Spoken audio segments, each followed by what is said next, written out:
one of the two organizations co-coordinating today's session. This session is being organized by Peace Boat, which is based in Tokyo, and People's Solidarity for Participatory Democracy, or PSPD, which is based in Seoul. And we're very honored to have different guests joining us from different parts of the region and online as well. As you will have seen, today's session is being recorded. So this is being streamed live on the Congress online platform and also on Zoom. And it will also be available as a recording for people to access afterwards as well. We know that with different time differences, with many different workshops taking place at the same time, hopefully this will make the discussions today also accessible to more people, even if they cannot join in live time now as well. We've also heard that the program in Barcelona is going a little bit over time with many different speakers in the plenary. So we might be having more people joining us as we're going as well. And we'll hear first from each of the different speakers and then keep the Q&A and discussion time until after we have heard from everybody. But feel free to share any questions or comments or ideas, suggestions in the chat, either in Zoom or in the Whova for those of you joining through that platform as well. So just to share some of the introduction or the background about today's session. Northeast Asia is, of course, one of the most militarized regions in the world. We see now today there is the issue of competition between the large states of the United States and China, which is gaining attention really from around the globe, and also creating even more different challenges in regards to peace building within our region now as well. There is also the more than 70-year-long Korean War, which is still continuing now today. And the unstable armistice system on the Korean Peninsula has fueled a nuclear arms race and also nuclear proliferation as well. Excuse me. We also have, of course, Article 9 of the Japanese Constitution is one pillar that we have in Northeast Asia for regional and international peace mechanisms. But as we will hear more, I think, from Akira Kawasaki, the Japanese administration has been continuously trying to revise this and also taking actions which are not necessarily in favor of cooperation within the region. So we'll be hearing from several different practitioners and researchers on these different issues today, hoping to raise awareness, first of all, of the current status quo, the situation here in Northeast Asia, and bringing together both activists from the region and from beyond also to explore different ways that we can together try and create more opportunities for cooperation, for peace, and for dealing with the very complicated situation that we have in Northeast Asia. So I'm very happy now to introduce the speakers that we will be hearing from today.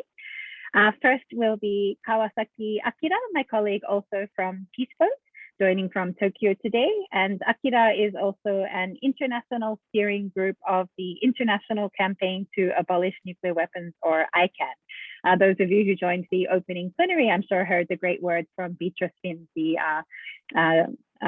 from the ICAN campaign as well. After that, we will be hearing from Lee Tae-ho, who is from PSPD, one of today's co-organizers, where he is the chair of the policy committee and the director of the Center for Peace and Disarmament there. And also, as we can see on the great virtual background, he's also part of the Korea Peace Appeal. And I think we'll hear about these efforts that Korean civil society and globally are leading now towards an end to the Korean War. Then we will be having a video message from our participant from the United States. It's now maybe 3:50 a.m. for him, so he's not joining us in live time, but we will have some words from Kevin Martin, who is the president of Peace Action. And so we'll be hearing this. And then following, we'll hear from Wang Dan-ning, who is involved in many different issues related to peace, to gender, to cooperation, NGO activities, and academic activities in China and in Northeast Asia, and also a fellow with the Tahar Institute. So we look forward to hearing from Wang Dan-ning about her perspectives from Beijing. We will then have the opportunity to share a message from one of our network members based in Pyongyang. This is the Korean National Peace Committee. They're not able to join online in these kind of meetings. However, they have shared a statement in writing that they would like to be their message in regards to the current situation on the Korean Peninsula and also for the participants in the World Peace Congress. So we'll be sharing those words on their behalf. And then our final speaker for today will be Dae-Jae Soo, who is a professor for politics and international relations at the International Christian University and a very leading scholar on the different issues relating to international relations and peace on the Korean Peninsula and within Northeast Asia and the United States as well. So after we've heard from each of the speakers, we will then have time to have discussion or interaction between the speakers, and then of course also with the different questions or comments from the participants who are joining us online today as well. Each speaker is invited to share for about 10 to 15 minutes, and then that will make sure that we have plenty of time for discussion afterwards as well. Feel free to either keep your cameras on so we can see each other's faces or turn it off if that's more comfortable for you as well, whichever you prefer. So thank you very much. Welcome everybody to this session on Northeast Asia Peace and Cooperation. And I will hand over to our first speaker for today, which is Akira Kawasaki of Peace Boat and ICANN. Thank you. So thank you so much. Can you hear me? Yeah, thanks, Mary. And thank you everyone for your interest in the current Northeast Asian issue. So now I would like to talk about Japanese situation, Japan's defense and security policy of today, and civil society and peace movement's response to it. New Prime Minister Kishida came into power earlier this month after his predecessors, Abe and Suga, both stepped down as Prime Minister under strong public mistrust of their counter-COVID measures. Kishida Fumio, elected in Hiroshima, has been known as a leader of a relatively moderate liberal camp within the LDP, which is Japan's major ruling party, in contrast with Abe Shinzo, who is internationally known as a right-wing, hawkish nationalist. So let me share a photo with you now. This is a photo of Kishida when I met him just 3 years ago when Ms. Tesco Furlow, a member of ICANN, came to Japan from Canada. And yeah, Kishida was open to meet us to discuss nuclear disarmament. Actually, Kishida and Setsuko-san are relative to each other, share a family. So they really, frankly, discussed nuclear disarmament issue. So, however, after Suga announced to step down last month, Kishida needed to gain support to win the presidential election of the LDP, not only from his own moderate camp, but also largely from the Hawks camp, which is actually the mainstream of today's LDP after the Abe's rule that lasted for about 8 years. As a result, Kishida's new cabinet and the current LDP leadership are both heavily influenced by Abe and his camp, represented by such persons as the new LDP Secretary General, Amari Akira, and policy chief, Takaichi Sanae. Both foreign defense ministers continued from the previous Suga administration. These tell that the Kishida administration would basically continue the foreign and defense policies that Abe and Suga administrations were taking. So now, let me highlight. Let me see. Let me highlight basically 4 points.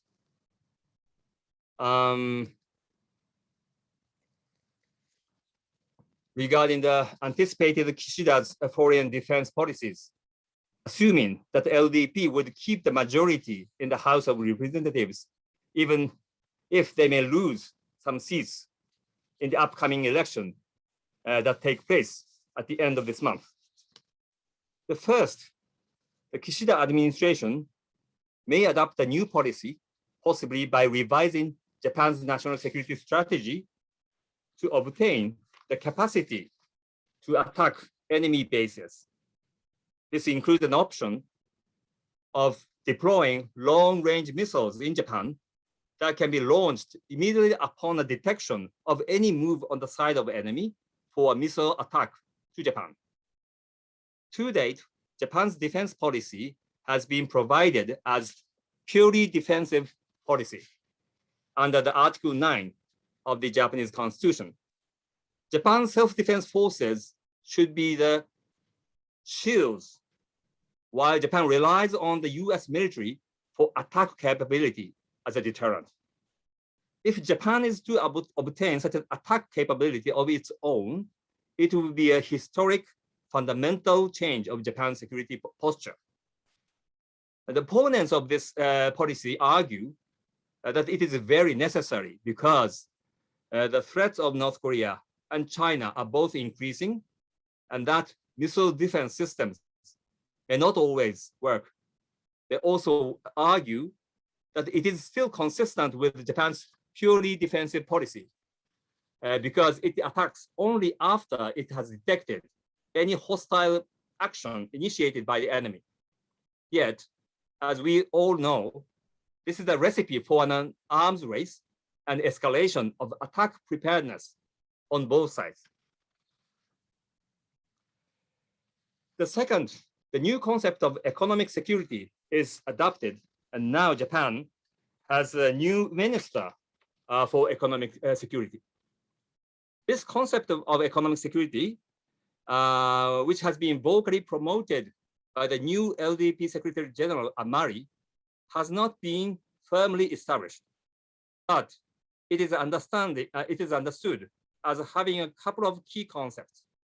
One is that the government actively protects and promotes key strategic industry, including semiconductor, and have a sort of nationalization of the supply chain of such industry, ensuring key strategic supplies does not rely on China. The other is that the government not only support its defense industry domestically, but also facilitate industrial academic cooperation on military and security technologies. A concept of new Cold War between American camp and Chinese camp is implied here. It can be said that the Japanese style of military industrial academic complex is being pursued in the name of economic security. To date, Japan's defense budget has been almost 1% or less of its GDP under soft rule since 1970s. But currently the LDP is promoting the new practice of 2% or even more. The rise of defense budget can also be understood in the context of industrial promotion. The third is the question of constitutional revision. As I said, Kishida from Hiroshima had been known as a moderate who spoke highly of the pacifism in the 1946 Japanese Constitution. But recently, and notably after election as the prime minister, he's taken an active gesture towards the constitutional revision in line with what Abe had proposed about 4 years ago. The proposal is to keep the wording of the general pacifism in the Article 9, but still expressly provides self-defense forces in the Constitution. This proposal is much softer than the previous LDP proposal as of 2012, which aimed to establish a national defense army by overwriting Article 9. Abe, who is really keen to realize a constitutional revision in any way, had changed his tactics as he saw that the vast majority of the public remained very supportive of Article 9. So he adopted a softer approach. Kishida is now following this up and may try to put it as a real political agenda within his term of coming 4 years. And the fourth issue I want to discuss is nuclear weapons. Kishida has been telling, as a statesman from Hiroshima, that nuclear disarmament is his life work. He was foreign minister who guided Barack Obama when he visited Hiroshima in 2016 for the very first time as the United States president. Kishida has used a photo with Obama in Hiroshima on his website, in his office room, and many other places in emphasizing that nuclear disarmament is his priority to the public. Upon inauguration this time, he again emphasized in his first press conference and first Diet speech, also in their first summit telephone talk, Prime Minister Kishida and President Biden agreed to closely coordinate in their efforts towards a world free of nuclear weapons. However, in the real term, Kishida's nuclear disarmament policy has not made any difference from the traditional Japanese conservative lines. It refuses joining the Treaty on the Prohibition of Nuclear Weapons, nor its meeting of state parties that will take place next March in Vienna as an observer. Kishida is also reluctant to support a no first use policy of nuclear weapons by the United States, which is now being debated in the context of the US nuclear posture review. Against the perceived threats by North Korea and China increasing, Japan's security planners are trying to keep the US nuclear deterrent strong and credible enough as much as possible. Kishida's cosmetic of Hiroshima has not made any difference in this, at least so far. In response to all of these, civil society groups and opposition parties are coordinating with each other, especially towards the general election of the end of this month. In September, 4 opposition parties, including the largest opposition Constitutional Democratic Party and Japanese Communist Party, and a civil society coalition called Civil Alliance for Peace and Constitutionalism, have made a set of policy agreements. It laid out the cancellation of the unconstitutional part of the 2015 security law that allowed the exercise of the right of collective self-defense, peace building in East Asia based on the spirit of Japanese peace constitution, participating in the meeting of state parties to the Treaty on the Prohibition of Nuclear Weapons as an observer with a view to ratifying the treaty in the future, and cessation of the construction of a new base off Henoko, Okinawa. It is remarkable that the opposition parties have formally accepted those policies that Japanese civil society groups have been calling for. Cooperation among opposition parties and civil society groups have been well facilitated in the electoral campaign. It is expected that those opposition would increase the number of seats, even if not as many as to take over the power.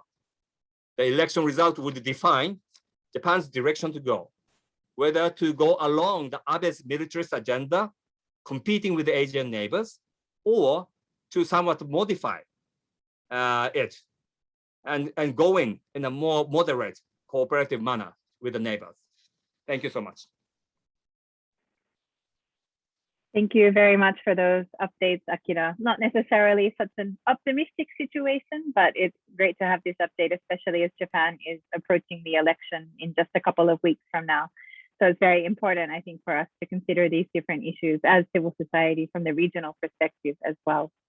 I also note that we have several questions which are coming through in the comments and the Q&A. Feel free to keep sharing those, and we will reflect those when we have the broader discussion after we've heard from each of the participants. So thanks to those who are sharing these questions there.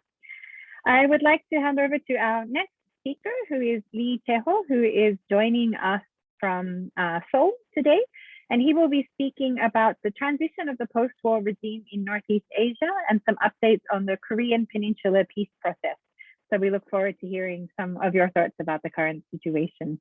And I see we also have the Barcelona venue joining us there as well. We thought that this was just online, but it's nice to see everybody who are able to be joining us there. Thank you very much for connecting us and everybody who's working hard in Barcelona for this situation as well.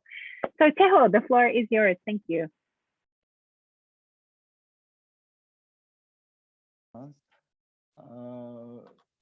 I cannot speak English so well, so I read the prepared papers. I'd like to talk about several viewpoints on transition and post-war regime in Northeast Asia, and then to talk about the Korean Peninsula issue. Okay, I read the paper.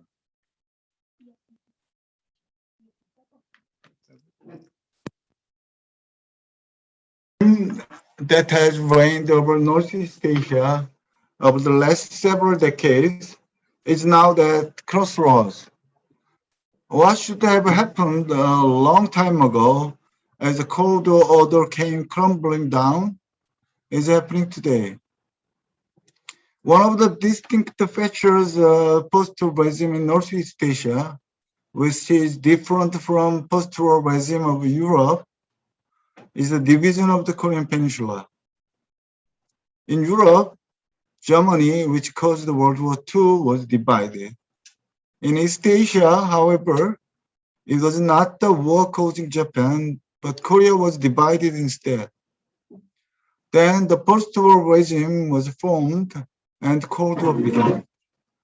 From a Korean perspective, the Japanese Peace Constitution is a promise of peace in East Asia and the price of the division of the Korean Peninsula.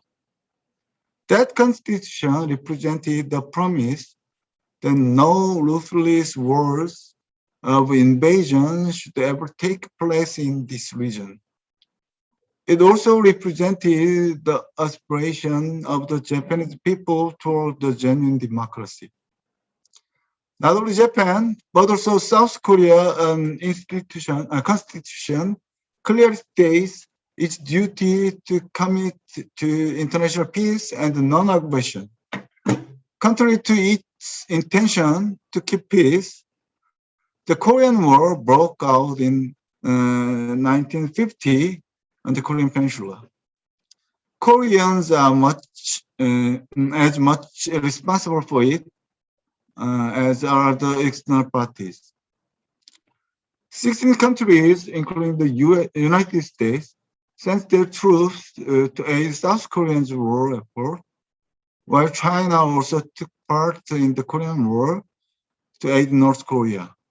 7 decades have passed since its onset, but the war has yet to be ended until now. The unstable armistice regime on Korean Peninsula profoundly shapes the daily lives of not just Korean, but also the peoples of all the neighboring nations. The Korean War has influenced not just China, which dispatches troops in Korea, but also the evolution of the post-war democracy in Japan. The contradiction between the peace constitution and the US-Japan alliance, and the contradiction between the exclusive defense article and Japan's position as the United States outpost in Northeast Asia has constantly came into conflicts with Japanese people's aspirations to democracy and peace, both during the after the Cold War. What would have happened to Northeast Asia if Washington and Tokyo had established diplomatic relations with Pyongyang, just as Seoul established diplomatic relations with Beijing and Moscow? How would things have been different today if the relations between the nations involved have been restored and normalized during the very brief spring of the Korean Peninsula in June through October 2000. The short-lived detente ended abruptly after the election of the Bush administration and the war on terror. North Korea cannot be held solely accountable for the unstable state of affairs that has engulfed the Korean Peninsula and the surrounding region ever since. 3 decades have passed since the collapse of the Cold War. East Asia has since transformed itself into a center of global production and logistics, and the economic dependence on countries has unprecedentedly increased. Military tension, however, has been escalating to new heights in this region as well. One of the reasons that trigger military tension in the region is the Korean Peninsula, which has become more unstable and unbalanced. Another locus is the sea around Asia, the so-called Indo-Pacific, where tensions have risen over the past decade.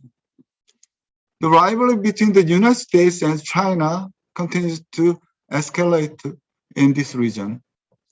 The Japanese government has been furthering the tension by inviting and hosting the United States cutting-edge weapons system with the goal of securing the right to the collective self-defense. And the South Korean government is also gradually following by providing the largest foreign base for the US troops in the world. After the Pyeongchang Winter Olympic Games in 2018 and the April 27 Panmunjom Declaration by the leaders of the two Koreas, it was not only the residents of the Korean Peninsula, but also people urging for peace in East Asia that desperately wanted a historical turning point. The establishment of peace on the Korean Peninsula is a process of resolving disputes, conflicts, and distortions that have occurred during the colonial era and the Cold War era, and one generation thereafter in East Asia. It is also to stop new conflicts and disputes that may occur again or are already starting in the Pacific region. Since the 2019 North Korea-United States Hanoi Summit ended without an agreement because of disagreement on the order of implementation of the said agreement and its corresponding measures, the Korean Peninsula peace process has retreated.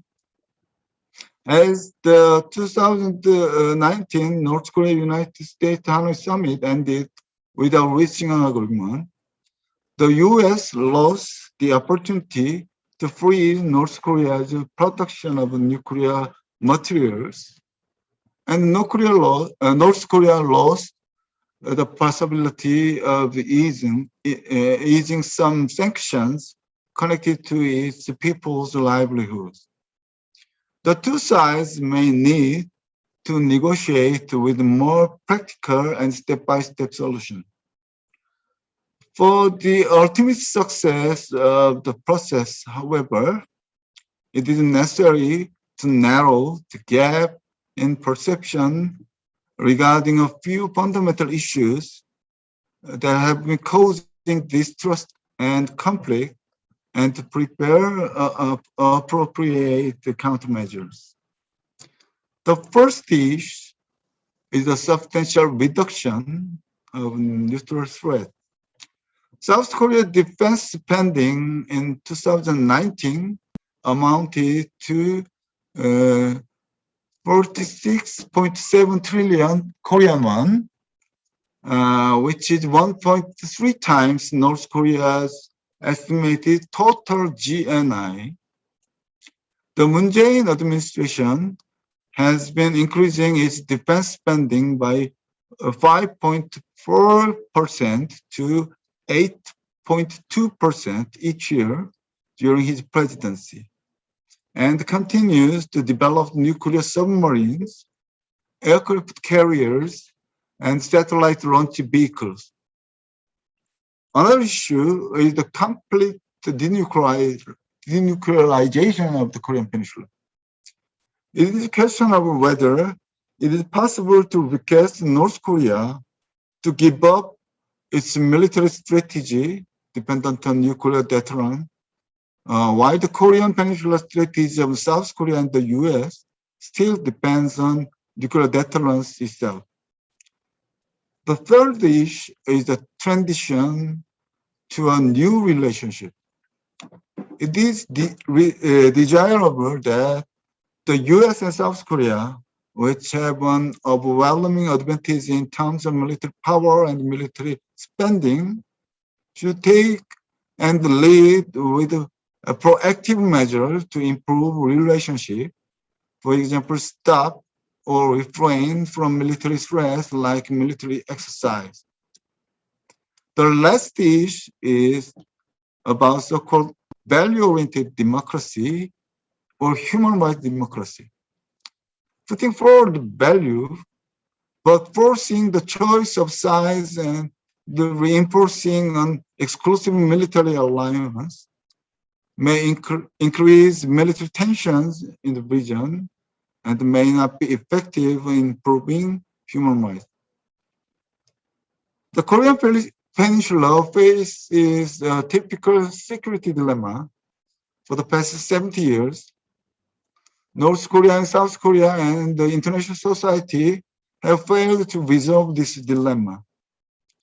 A new approach must be realistic and fundamental at the same time. Peace must be achieved in a peaceful way, not through military means. The parties who have suffered from division and war must become the main subjects and speak out their voices. The peace campaign to end Korean War is a global peace action that delivers the call for the end of the 7-year-old Korean War, the longest war of the US, and to move from conflict to peace beyond the Korean Peninsula through the war.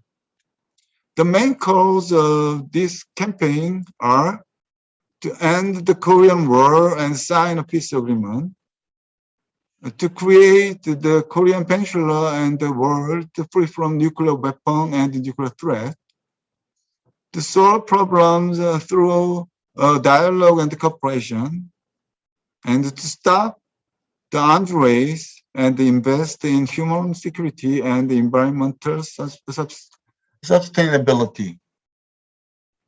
To achieve this goal, the campaign expects to collect 100 million signatures and to draw declarations from the civic societies, religious circles, governments, and assemblies of the world from 2020, the 70th anniversary of the Korean War, till 2023, the 70th anniversary of the Armistice Agreement. It is essential to prepare the tight international cooperation and support. Most of all, civil society government support from the countries involved in the Korean War and around the Korean Peninsula is essential. Fortunately, the minimum foundation for communication and cooperation related to peace and the Korean Peninsula at the level of civil society is established with information sharing and consultation on activities targeting the government and the political circles of the US and Japan taking place frequently. However, to overcome the absolute limitation and maximize the influence of the peace campaign, closer and more precise communication and cooperation will be necessary. Meanwhile, cooperation with the civil society and the government of China and Russia still remains challenging.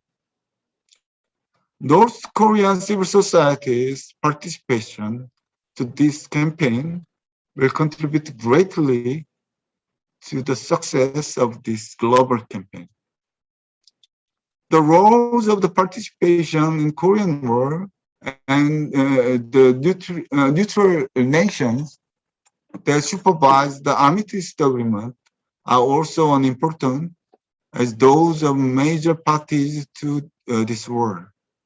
However, until now, the participants in the Korean War have been named only when the war is commemorated, not when establishing peace. Now it is urgent that the civil society, political circles, and governments of these countries should participate in ending the 70-year-old war. The cooperation with the civil societies and governments of the neutral nations, which served an Armistice Agreement Oversight Committee, has not been spotlighted as much as its importance warrants. The most important partnership is that of civil societies between South and North Korea. After all, the success of or failure of this campaign depends on how many people will show interest and take part in peace on Korean Peninsula and band together, for which we ask you honestly to become Korean peacemakers. Thank you for listening. Thank you so much, Lee Tae-ho, for this really very rich presentation. I think we can have an idea both of the situation of the political developments and also really what civil society is taking action and doing as well. The Korean Peace Appeal is a really inspiring example, I think, of so many different, broad range of different society groups coming together. So hopefully in the discussion, when we're looking at some concrete actions that people can take, we can share some different examples of people, how they can become involved in the campaign and the appeal, and also some of the different activities as well. So thank you very much for sharing that. Also in the chat is the website for the Korea Peace Appeal, or also on the virtual background I see as well, endthekoreanwar.net. So we encourage people to take a look at the different resources on the website and see how to get involved there as well. We also heard in this the different situation about cooperation between the civil society in Korea and the United States and some of the different developments which are going on there. So I'm very glad to be able to introduce our next speaker, who is joining us by video today during the time difference. But we'll have some words from Kevin from Peace Action, who'll be sharing some of the different initiatives and actions which have been happening recently in the United States in connection to these issues. So we'll introduce that video now.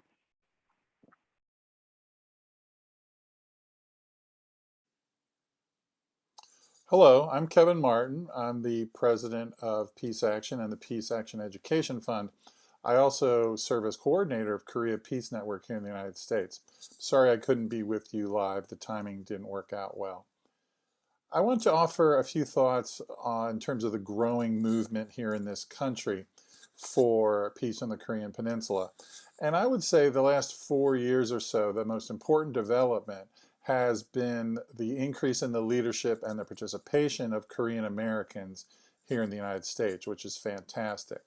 A colleague of mine, Christine Ahn, Korean American who's worked on these issues for a long time, a few years ago said that people would sometimes ask her, where are the Koreans in this country becoming active and working on these issues? And that has really changed a lot, partly due to her leadership and other strong leaders in the Korean American community who are getting more politically active on all kinds of issues, but especially on issues of peace in the Korean Peninsula. Earlier this year, we had our advocacy days where we had over 200 people participating in meetings with members of Congress. I think we had well over 100 meetings, could have been 150 meetings with members of Congress, pushing for bills calling for a peace treaty, calling for family reunifications, which we did have a success in passing a bill in the House of Representatives on that, which I'll talk more about in a minute, and other issues related to humanitarian issues and building ties between the peoples of North and South Korea, and also lessening the hostile policy, as North Korea calls it, of the United States toward the North. However, it's been difficult to see the Biden administration really not pick up the mantle of diplomacy with North Korea. The terrific leadership of President Moon of South Korea for peace the last several years, and the real significant achievements between North and South Korea may end up not going as far as we need them to. And of course, with him leaving office next year, there's no guarantee that his successor will be as committed to pushing for peace and reconciliation on the Korean Peninsula. So you would think that President Moon would have a good partner with President Biden and his administration. You know, you had the somewhat unusual, bizarre personal diplomacy between Kim Jong-un and Donald Trump when he was president. But in the end, that really didn't produce very much. And it wasn't all that surprising, because Trump and his administration thought they could just do things the same old way. It wasn't really diplomacy. It was really trying to coerce North Korea into accepting terms that were very one-sided. And of course, North Korea thought that they had made a good, solid offer at the last summit that Trump and his team walked away from, unfortunately.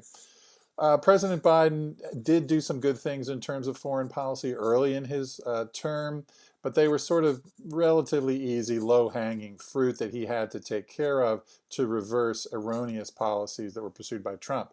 So, for example, renewing the New START agreement with Russia in terms of nuclear weapons control. If that had been allowed to expire, there would be no existing nuclear reduction or arms control treaties between the U.S. and Russia, and that would be very dangerous. Rejoining the Paris Climate Accord, rejoining the World Health Organization, rejoining the United Nations Human Rights Council. All of those were good steps and sort of easy to check off this box and this box, by the Biden administration early on. But they've really fumbled the ball, as far as I'm concerned, with renewing the Iran anti-nuclear agreement, the JCPOA, or the so-called Joint Comprehensive Plan of Action.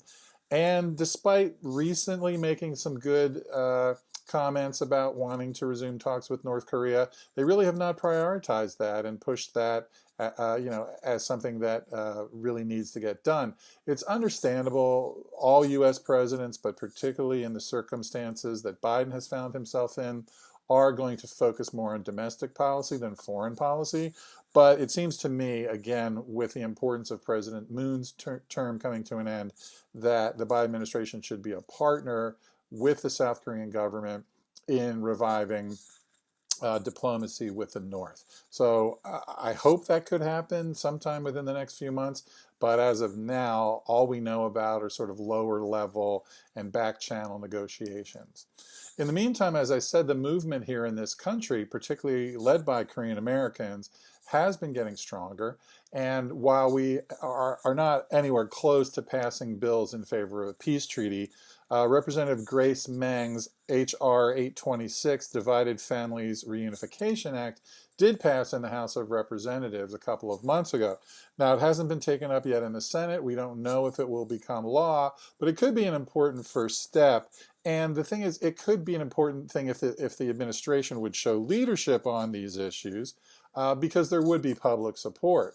Our colleagues at American Friends Service Committee, who of course have done work in North Korea for a long time, had a public opinion poll at the end of September asking a lot of questions about peace, diplomacy, humanitarian aid, etc. between the U.S. and North Korea, but also asking about China. And it felt solid, this was a general public opinion survey, solid support among the American public for diplomacy with both North Korea and China, and also family reunifications, repatriating the remains of U.S. soldiers from the Korean War, and also private organizations being able to conduct more of their humanitarian work in North Korea, which has been very difficult because of the travel ban. Unfortunately, the travel ban was extended and renewed by the Biden administration. We had some hope that they were going to let that expire, and then that hurdle would be out of the way, but they did renew it. And so that is something that we will have to continue to push the government on. So all of these issues are ones that can be popular and that public support can get behind if the administration and Congress would show leadership on it. Otherwise, they're not issues that are top of mind for most people in this country, as you might imagine. Upcoming, a number of us are going to have a meeting with Mr. Quintana, the UN Special Rapporteur for North Korea. He's going to be in the United States doing some briefings. And we're also doing advocacy days, again, a second round of advocacy days in early November, which will be with members of Congress, again, taking up the various bills that we've been promoting for a peace treaty, for humanitarian aid, and for family reunifications. So, you know, it's very promising, and this will continue to grow. And again, we just need some support and some leadership from the Biden administration. Now, I want to pull back to a slightly wider lens regarding U.S. relations with China. And just to be clear, I don't think that the people of Korea should be held hostage to the larger issues between the U.S. and China. People of Korea have a very proud culture, very proud history. They're an independent country, and often when people in the United States talk about China having to put more pressure on North Korea, I know that rankles me, and it certainly rankles Koreans, because, you know, Korea, including North Korea, you know, are independent. They're not some little brother of China that can be pushed around or told what to do by China. But I want to read a little bit from an article by my friend and colleague Lawrence Wittner, a retired professor from the University of Albany here in the United States, and also he was formerly the co-chair of my organization, Peace Action. And he had an opinion piece recently that was published called Imagine a World with U.S.-China Cooperation. It starts on September 10th. During an important diplomatic meeting by telephone, U.S. President Joseph Biden and Chinese President Xi Jinping affirmed the necessity of a better relationship between the two nations. According to the official Chinese summary, Xi said that when China and the U.S. cooperate, the two countries and the world benefit. When China and the U.S. are in confrontation, the two countries and the world will suffer. He added, getting the relationship right is something we must do and must do well.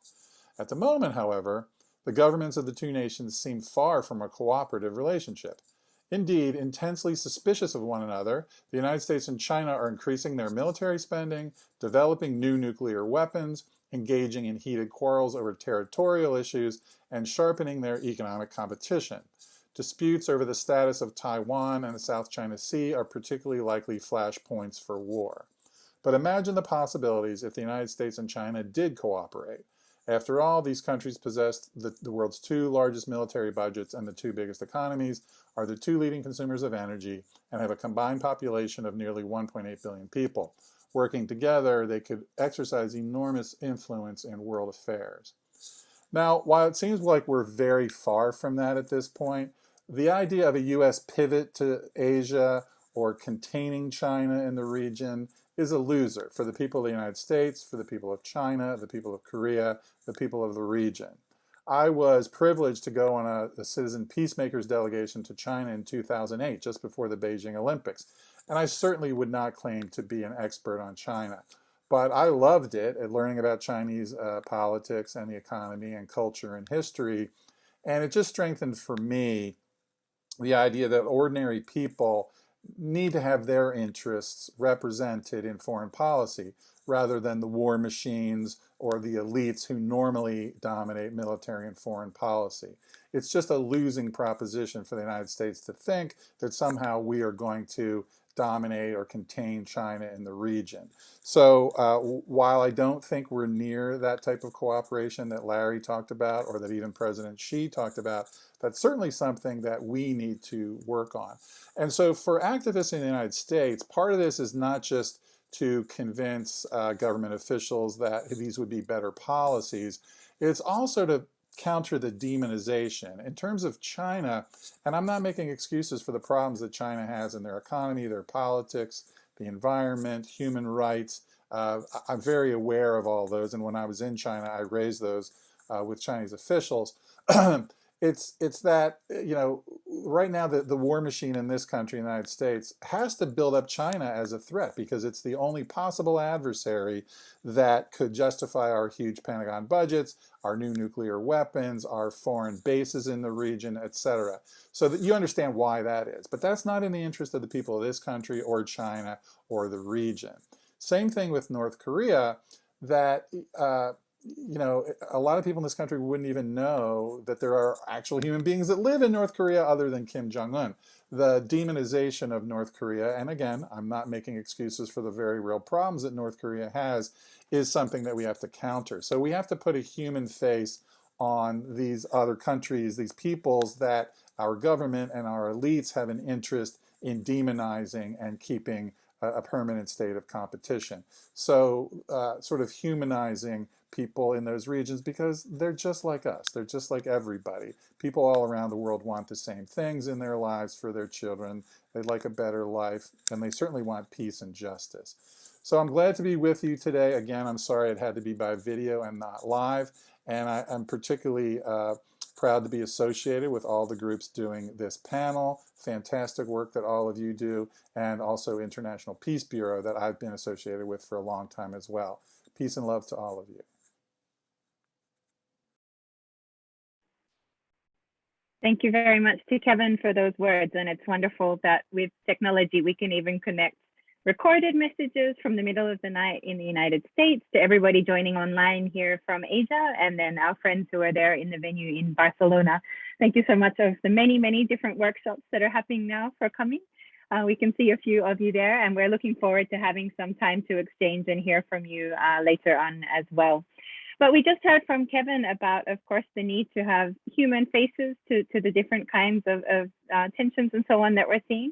And one of the great things, of course, of these kinds of congresses, even if it is online, that we do have a chance to hear these different perspectives.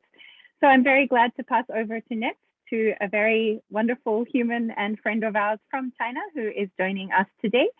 We have Wang Danning, who, as I mentioned, is a researcher working on different issues to do with China studies, gender studies, and working with different NGOs and so on within China and Northeast Asia as well.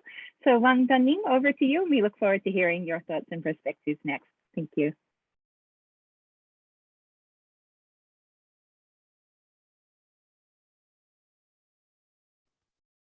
Thank you, Mary. I have a presentation writing down, but I just realized I can actually share my presentation by sharing the screen. So can you do that? If you like, sure, yes. Yes, why not? Because I just realized the Korean scholar present his paper while sharing the paper with everybody. If you can do that, that would be great. Sure. We don't have the copy of your paper, so we can't do it from our side. I can do it. I can do it. Yeah, I can do it. You can share your screen if you like, I think. Yes. And we also Wonderful. had a question from others about if we can make the presentations available to the audience. We'll check in with our speakers after for the final version and make those available either through the Congress homepage or also through the DPAC Northeast Asia homepage as well. So thank you. And yes, Wang Danning, we can see your screen now. So please go ahead. Wonderful. Wonderful. Yes, thank you so much. Hi, everybody. This is Wang Danning from Beijing. So this is my presentation.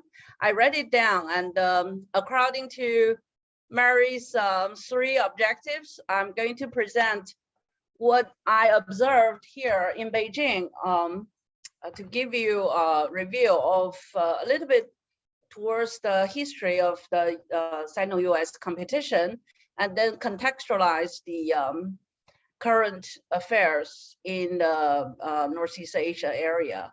So we can have understanding from the China perspective and also from the Sino-US competition perspective. Okay, so the first objective that Mary gave us is to share the current situation and assessment on issues relating to Northeast Asia peace and the denuclearization. So this is what I got. The current situation in Northeast Asia has always been the development or the extension of what had happened between the US and China's competition throughout the years. Let me review the development first so that we can see what we have today. The idea of containing China started in the Obama era. So I'm glad to hear our previous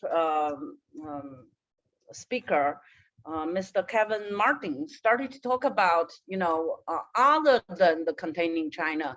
This is really the first time I hear this kind of friendly voice from the US side. However, during the past 7 or even longer time, containing China was the main idea. Back to the Obama era, when his administration wanted to leave the Middle East and come back to Asia Pacific, this long-term goal became more specific in Trump's effort in forming the Quad, within which the US will ally with India, Japan, and Australia to contain the rise of China in the Asia Pacific. So the containing theme stayed with us even till now. And I want to repeat Mr. Kevin Martin's presentation was really sending a different voice and a peaceful message. China took the Quad extremely seriously from the beginning and focused on its foreign affairs effort in dealing with the Quad's development. If we contextualize the Northeast Asia situation within this context, we can easily see that China won this round in breaking the Quad for its own political and economic development. For India, so this is basically how China break the China's effort breaking the Quad. For India, China developed a good relationship with all of the other countries in the area and surrounded India in all directions to make it incapable of containing China. For Australia, China first fight with its economic power by not purchasing products from the country, which added the economic burden to Australia in addition to the damage caused by COVID-19 and the global economic recession. For the newly formed AUKUS, which is the alliance among Australia, United Kingdom, and US, that intends to use the nuclear-powered submarine to guard the area and targeting China. China also took the opportunity to tighten its relationship with France and be prepared for the submarine force from the south. After all of these, we can now look at what happened in Northeast Asia and what happened that the Sino-US competition caused. So with all of the background information, now let's look at Northeast Asia. In Northeast Asia, the US relied on the first island chain to contain China in the near past. Then it added the Quad to intensify its relationship with Japan.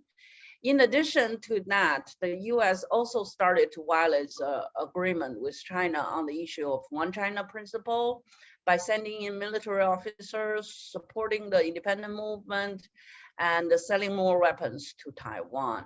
China is extremely cautious about all of these moves and reacted accordingly. All of these set up the basic tone of the region, and now let's see what is going on at the moment.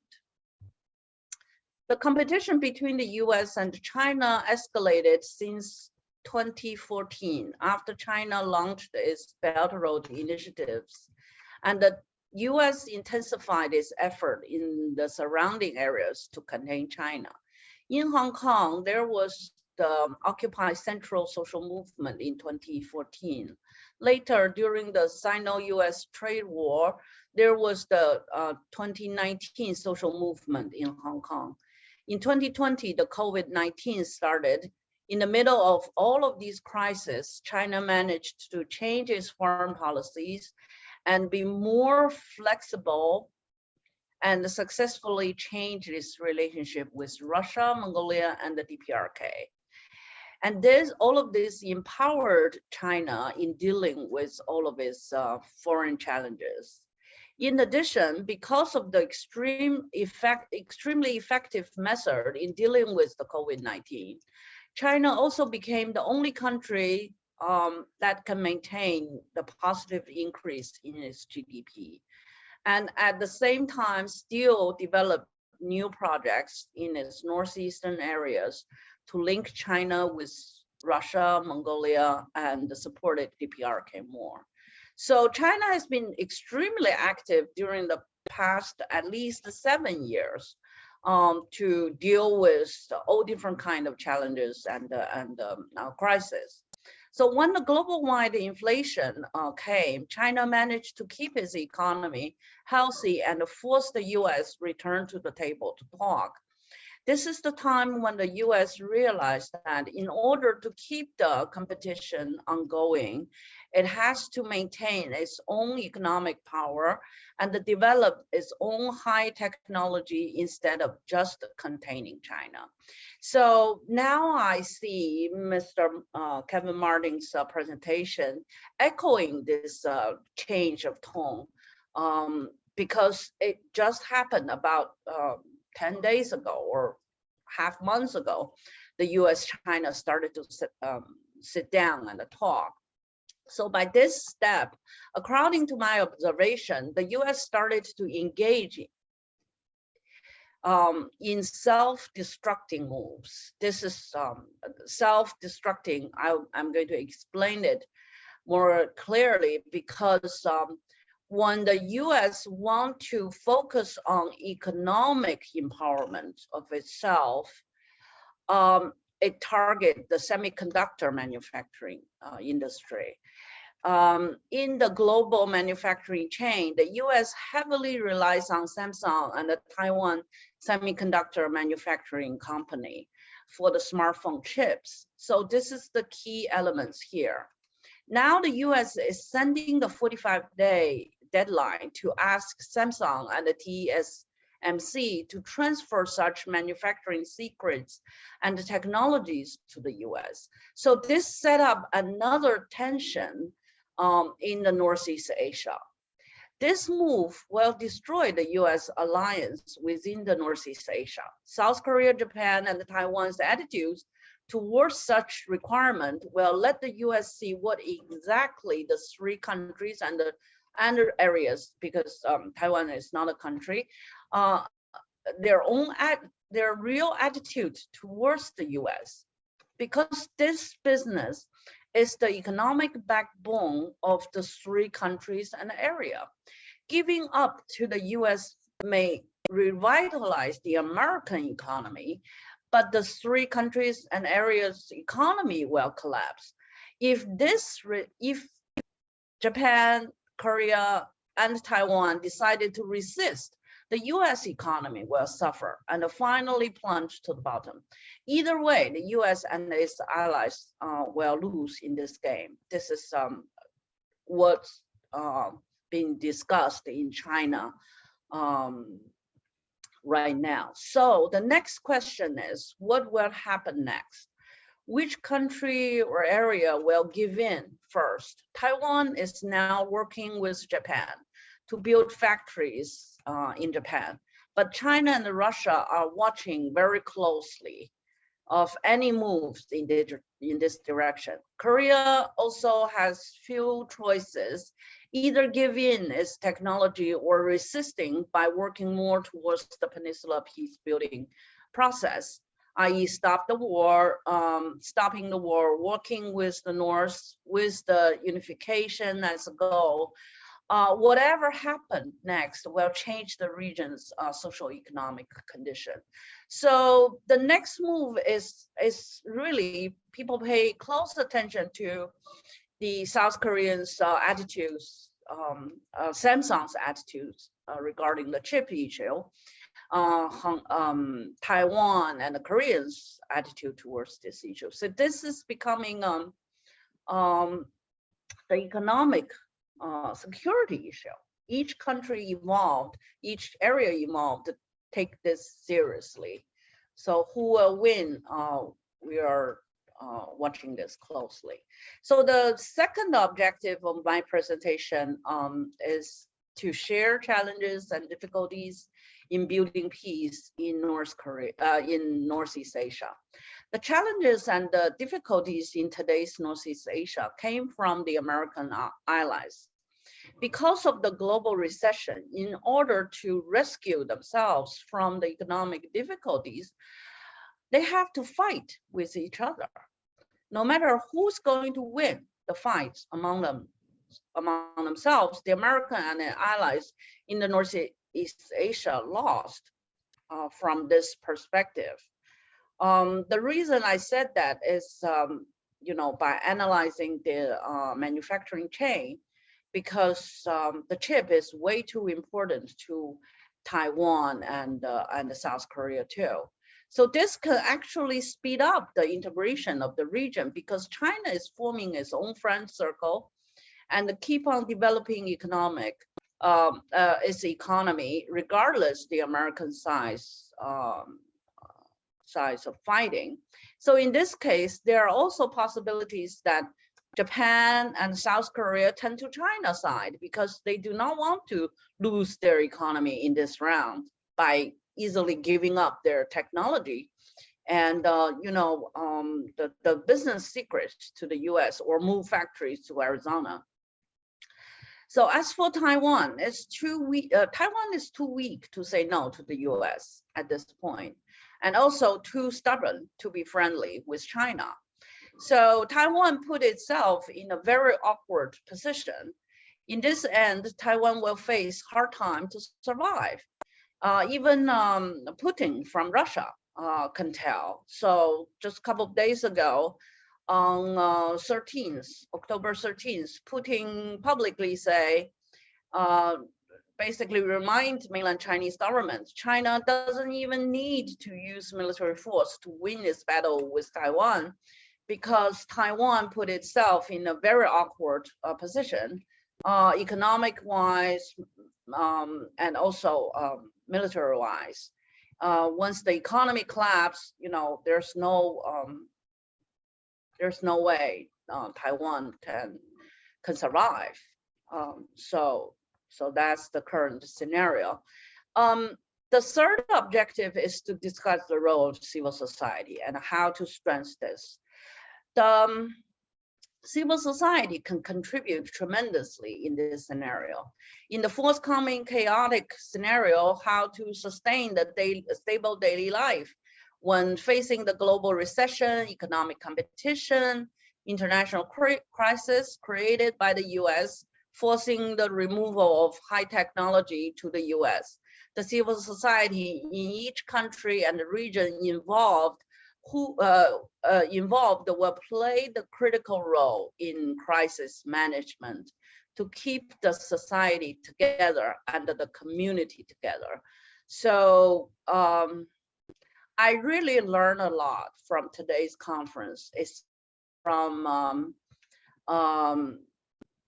speakers, Mr. Lee from South Korea, and also Mr. Kevin Martin from the US, because I hear different voices. I hear very friendly, peaceful voices from the other side, and the people are willing to make difference.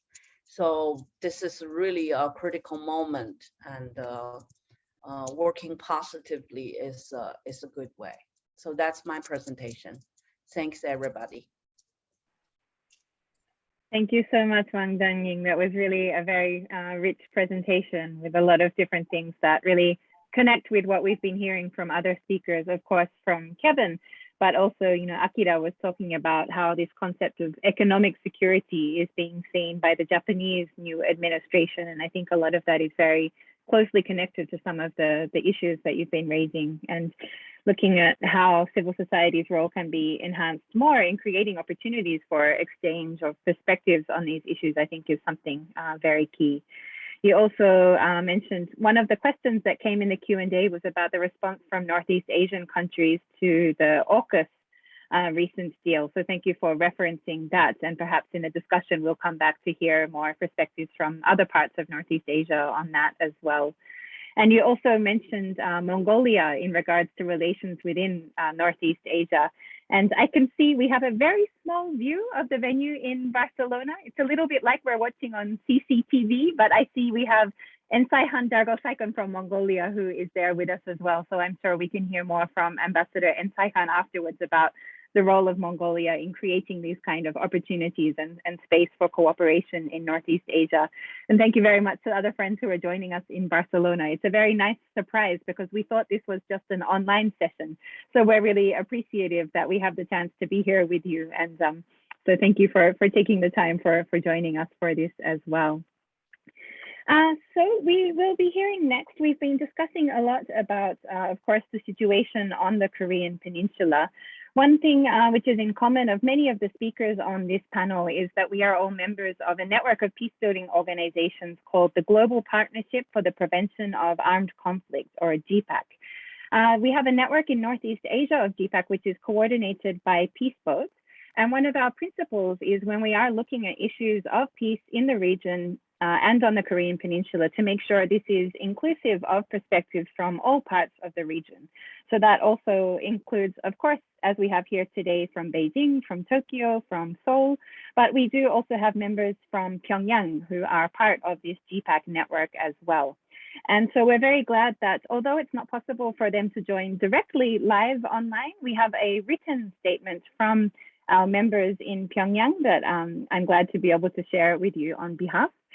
So this is purely their view and perspective, but this is a message specifically for the purposes of this Congress to share their perspectives on the situation in the Korean Peninsula and in Northeast Asia as well.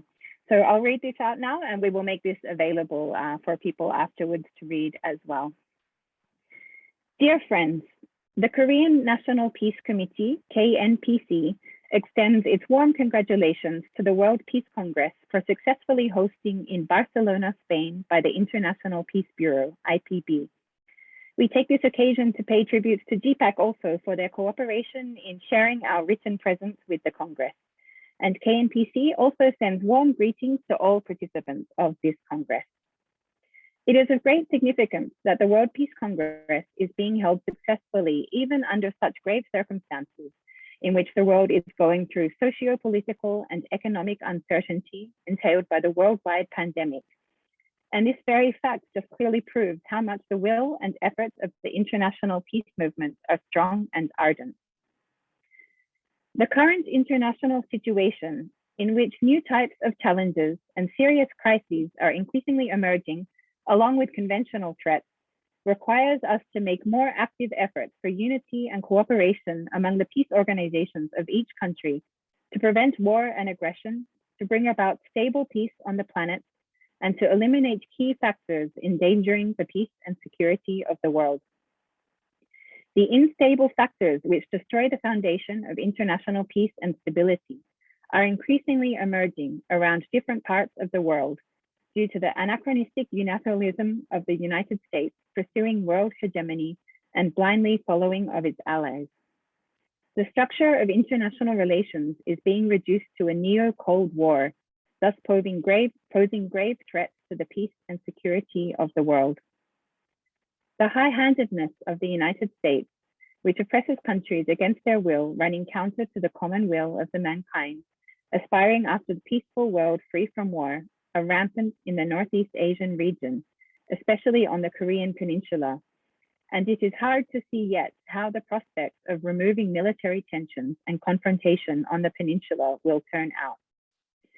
It has been 8 months since the new administration in the US emerged, but the essence of military threats and hostile policies of the US toward the DPRK remains unchanged, despite modifications in their expressions and methods. The unfair and double-dealing attitude of the US towards the DPRK is still remaining persistent. Diplomatic engagement and dialogue without preconditions, as touted by the current US administration, are, after all, just a veil to deceive the international community and hide their hostile acts. It is clearly proved that with facts that the US and South Korea are overstepping the bounds and seriously moving fast with their arms buildup and allied military drills, thus destroying the stability and balance around the Korean Peninsula and further provoking the already complicated danger of conflict between the North and South of Korea. Even under the prevalent worldwide pandemic, the US and the South Korean authorities waged over 170 rounds of military drills of different scales during the last year alone. And they pushed with joint military exercises in March and August this year, ignoring the unanimous rejections and denunciations in and abroad. Along with those series of military drills, the US is continuously sowing the seeds of the escalation of tensions with its untimely, impure words and acts, and is busy with impeding the implementation of the declarations adopted between the North and the South in the past. The South Korean authorities are bent on begging external support and cooperation while clamoring for international cooperation in servitude to the US, instead of taking practical measures for the reconciliation between the North and the South.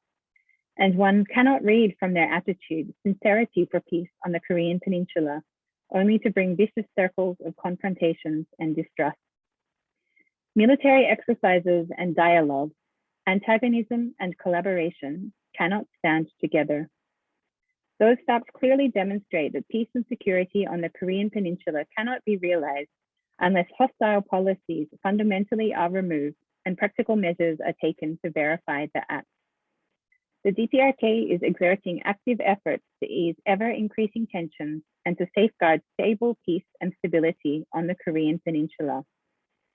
Our Republic is taking active and good-willed measures for the improvement of North-South relations while laying out fundamental guarantees to prevent the provocation of new war and secure peace on the Korean Peninsula by providing a balance of power on the peninsula through strengthening self-defense capabilities.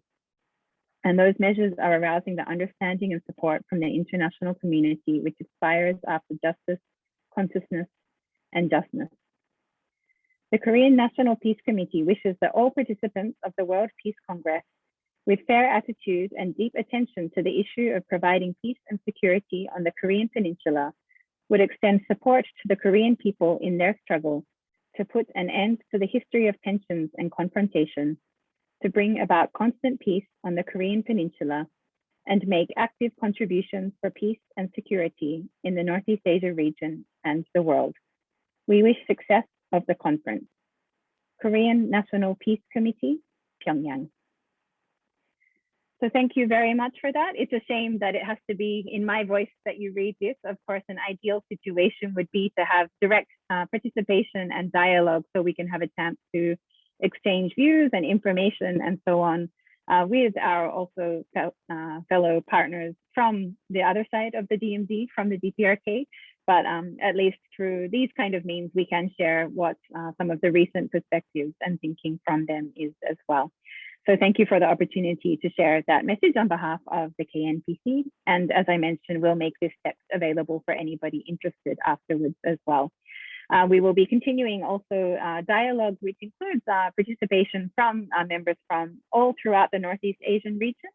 GPAC is conducting this in what we're calling the Ulaanbaatar process, which is a civil society-led dialogue program, co-convened by Peace Boat as the Northeast Asian Regional Secretariat for GPAC, and Blue Banner, which is represented by Ambassador En Saihan, who is there in Barcelona.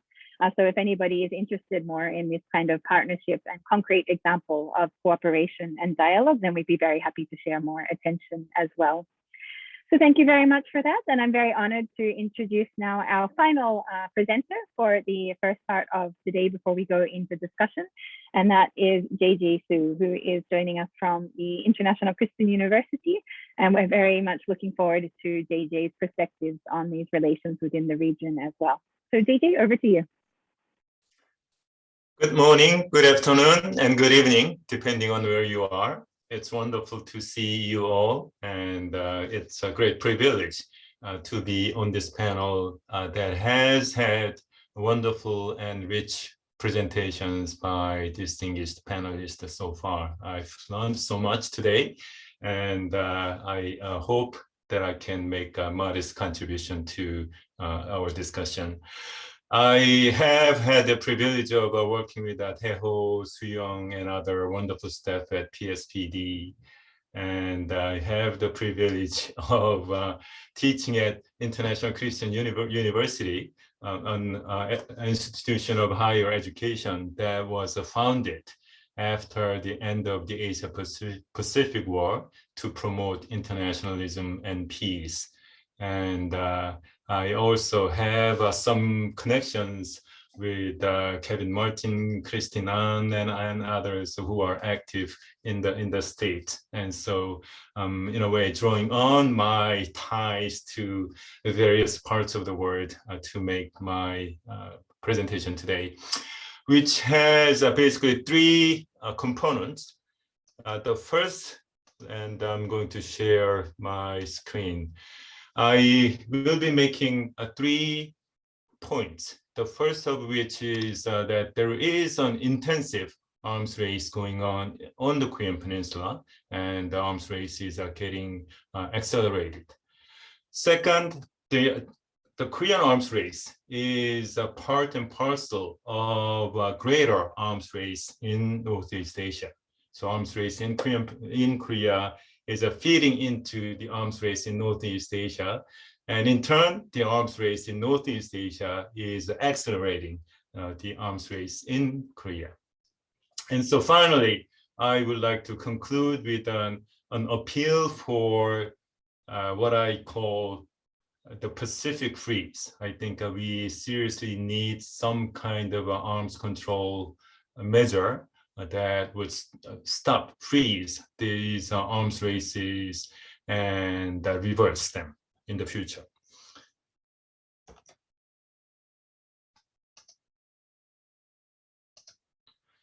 All right, I think the source of one of the sources of the arms race in Korea can be traced back to the Korean War. In the middle of the Korean War, the U.S. President Truman studied a nuclear weapons threat against the North Korea, and the U.S. government has since maintained nuclear extended deterrence, basically the threat to use nuclear weapons against North Korea. And this kind of nuclear extended deterrence situation compelled the North to respond with a conventional deterrence by mobilizing large military forces around the DMZ, which then was followed by a preventive war by George W. Bush.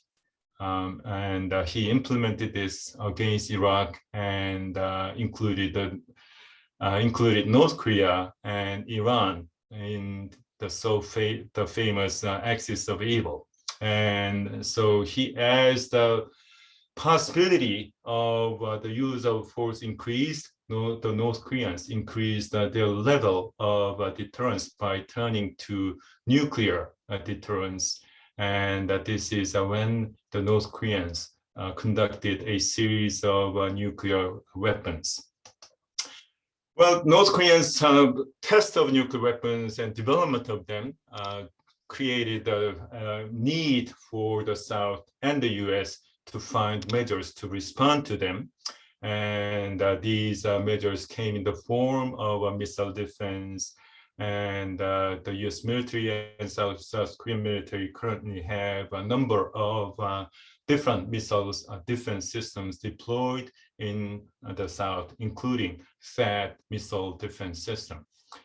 Now, this put more pressure on the North to find measures to evade missile defense systems. And so the North Korean military has been developing new and better types of missiles that could evade a detection and shoot down by the missile defense systems. And so this is the new type of missiles that we see North Koreans testing in recent years, including missiles that can fly high, low, and maneuver, and missiles that can fly at a low altitude to evade radar detection. Well, since the North Koreans are developing these kind of missiles, South Korean military and the US military need a system that would neutralize them before they could be used. And a system that could stop these missiles in the middle of their delivery. And finally, a system that the South Korean and the US military can use to retaliate the North. And so this is what's known in the South as the 3K system. Korean kill chain is the number one that would be used to preemptively strike North Korean missiles before they could be launched. And the second component is a Korean missile defense that would destroy incoming missiles before they would land in the South. And the final component, the third one, is Korean massive retaliation, and that will deliver punishing retaliation against North Korea. Now, the South Korean military under the current Moon administration has changed the name, but they are continuing with the development of the same systems. And now that South Korea is developing a new type of systems that would neutralize the North new type of missiles, the North Koreans are now responding with a newer system, including submarine-launched ballistic missiles and high velocity glide vehicles. And some of you have seen in the news, North Korea conducted submarine-launched ballistic missile in 2019, and they are continuing with the development of SLBMs.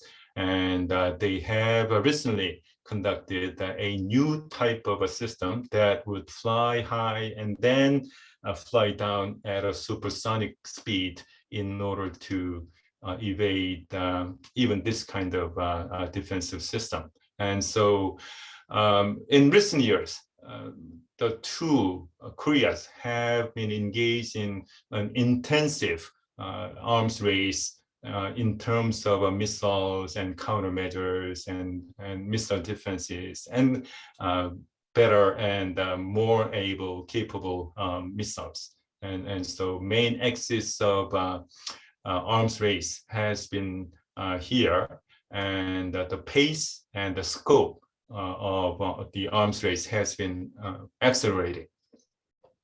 And because this tit for tat has been going on mainly between the two parties, North Korea and South Korea and the US on the other side, I call this intensive logic of the arms race in Korea. Now, this intensive logic of arms race is part and parcel of a larger arms race in Northeast Asia. And so this is what has happened in the Korean Peninsula, but North Korea's development of more and better missiles has triggered the US to develop and increase its missile defense systems.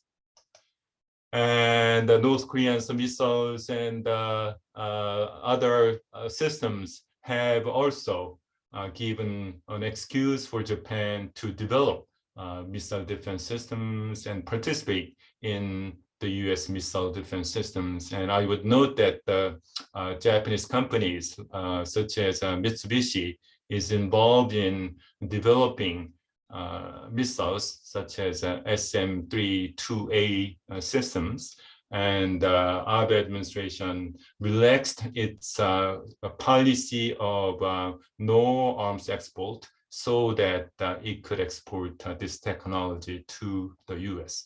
Anyhow, the US and Japan are developing and expanding their missile defense systems under the pretext of North Korea's missiles. But North Korea's missile development is also giving an incentive for South Korea to develop aircraft carriers and nuclear submarines.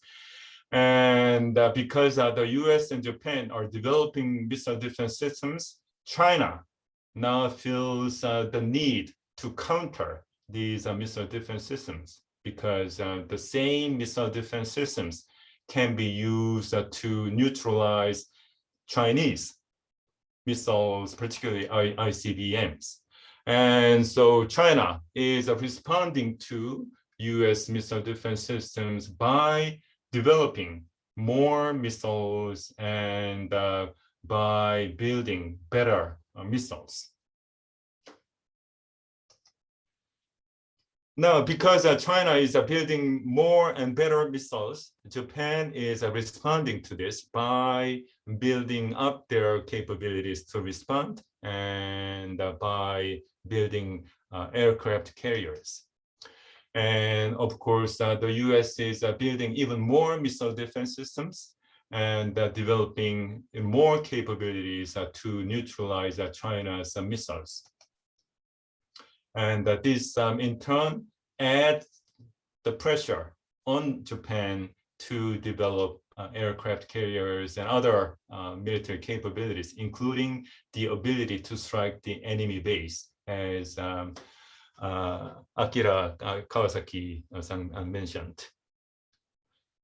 Now, because the US is developing more missile defense systems and more anti-A2AD capabilities, China is building more nuclear warheads now, and China is certainly building more warhead silos. And of course, that creates more pressure to increase missile defense in the US and in Japan. And China is also responding to the increase in the US capability by building aircraft carriers and increasing submarine forces. And so, as you can see, I can go on and about this, and that there are many more arrows going in many different directions to show that there is interconnected arms races going on in Northeast Asia. And one section is triggering multiple reactions in the region. And each reaction is in turn generating multiple reactions. And so there is a kind of exponentially growing arms race in Northeast Asia.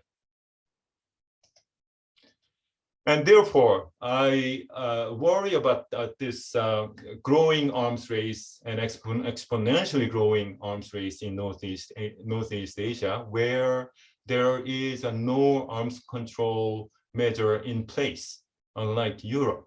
Even during the Cold War, Europe had a number of arms control measures and arms control measures between the US and the Soviet Union.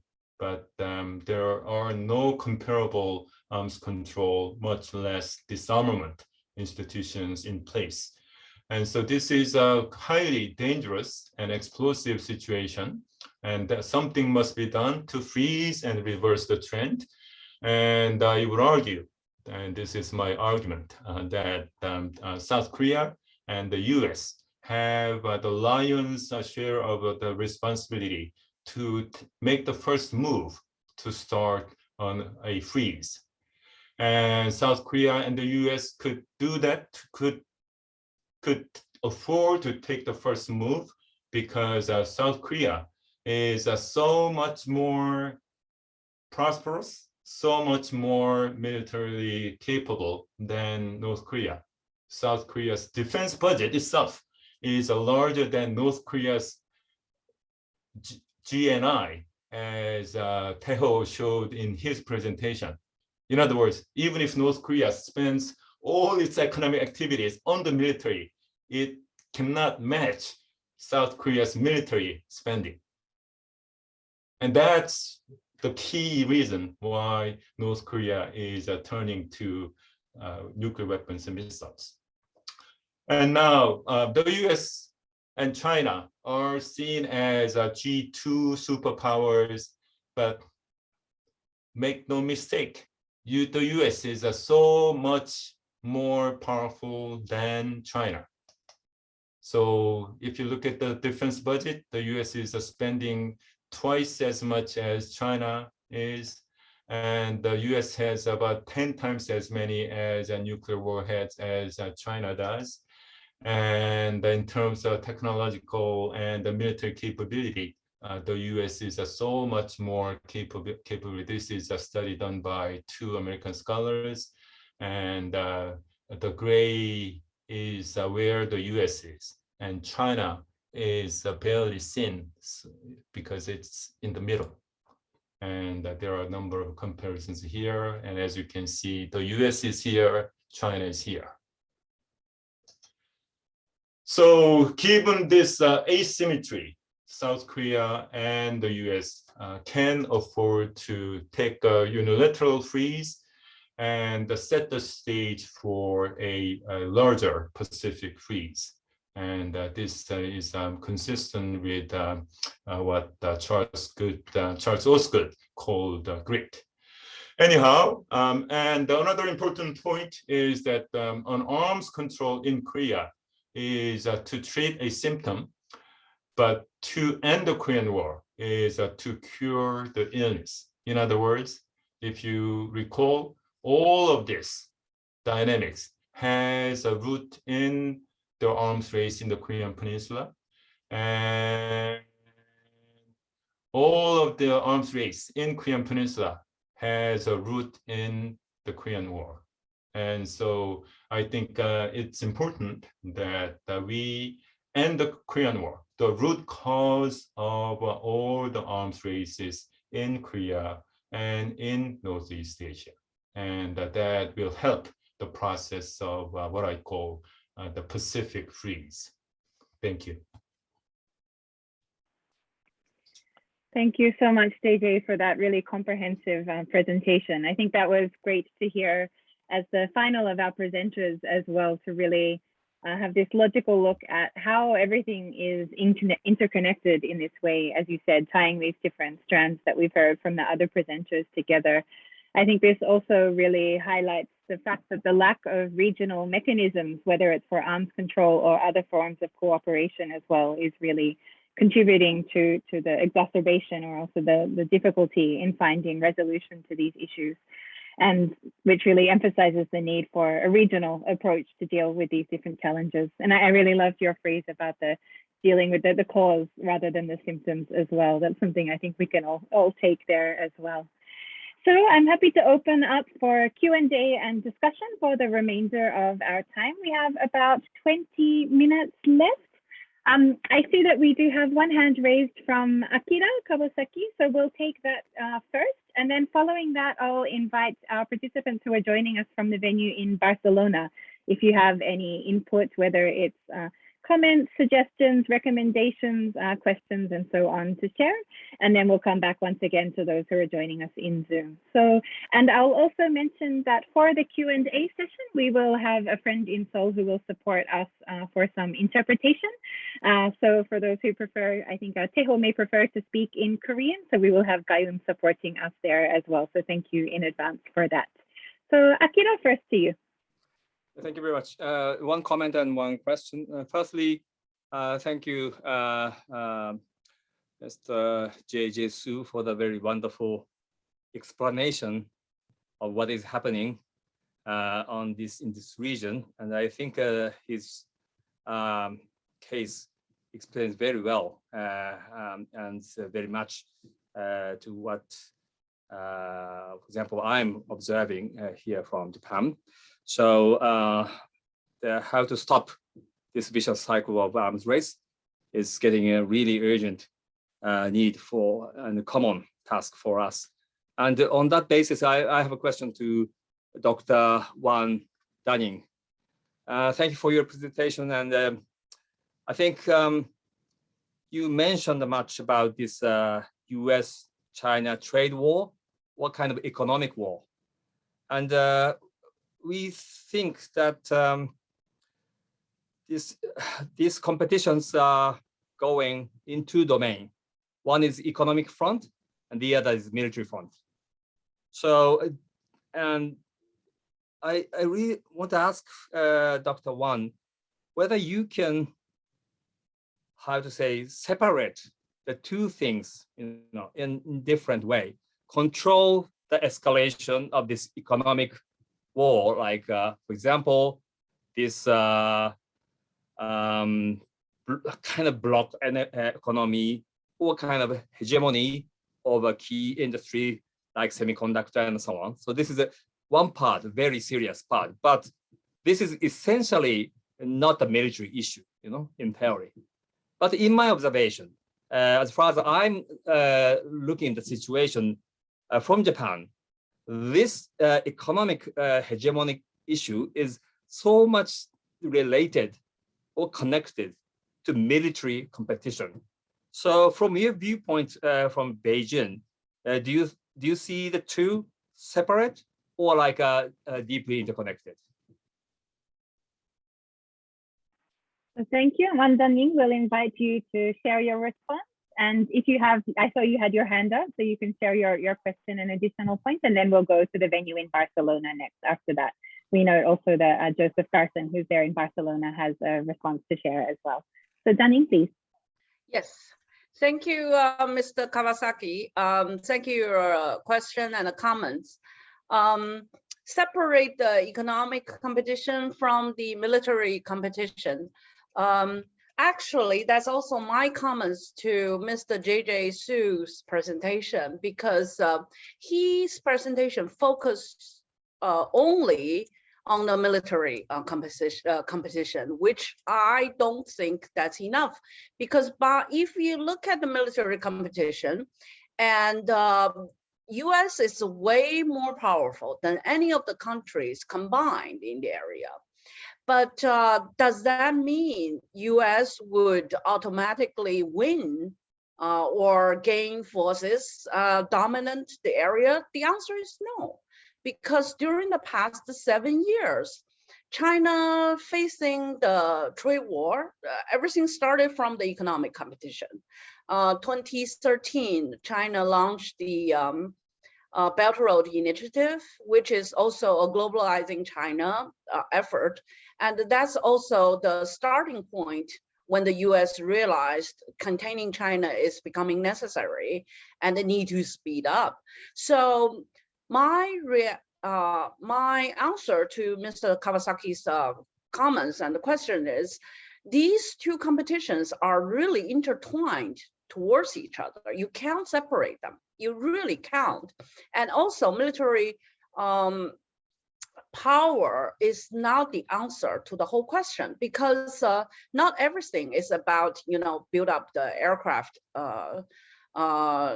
or missiles or, nuclear powered submarine. It's not about that. It's also about manufacturing chain. It's also about inflation. It's also about daily life. Because like I have tons of examples during my past 7 years observation. US can face crisis internally. For example, when the racial crisis happened in the US several years ago, Donald Trump was attacked internally, domestically, with no military force. The Black people just against the racist injustice in the country itself. So you have to comprehensively look at the regional issue by including social, economic, political, and military elements. If you look at any one of them, it's a story, one side story. You just can't understand the logic, internal logic, and also at what moment, which country do what, because you have to contextualize it and understanding the process comprehensively. So that's my answer. Thank you. Thank you for that, Dunning. I've just changed microphone. I hope you can still hear me. Okay, it looks okay, good. Had a battery issue. So now I'll invite, I think Joseph is there in the room in Barcelona. So we'll have input from there. Hopefully the microphone and so on will work. Let's see how it goes. Maybe you can speak first. Okay, are you speaking? Yeah. We can hear you clearly, Ambassador. Good morning or afternoon. Well, good morning and afternoon. I guess this is afternoon now in Barcelona. We're very happy to be part of this conversation. I think the presentations were very, very useful and informative, I would say. And I was wondering whether we can ask GPAC if the Barcelona conference decides to send a response to KNPC, whether GPAC could serve as an organization that can, deliver this response to KNPC. Thank you for that question. I think it's a very simple answer, and we would be delighted to. So we're very happy to use GPAC as a network to share this kind of communication. So that's certainly. And I'll also add that their KNPC have expressed they're very keen to learn about the other results of this conference, the agenda, what kind of discussions were held, and so on as well. So any other information, whether from IPB and the Congress participants or anybody else who's joining the Congress as well, we would be very happy to communicate and help to make these connections as well, certainly. Well, I think we can provide some information about the conference, the Congress, once it is closed, because we're still now working on the final documents, the results. And then we would be, I think, able to send our views through, let's say, GPAC. That's a wonderful idea. We look forward to hearing the results and wish you all the best for those discussions. And we're very glad to continue the conversation beyond.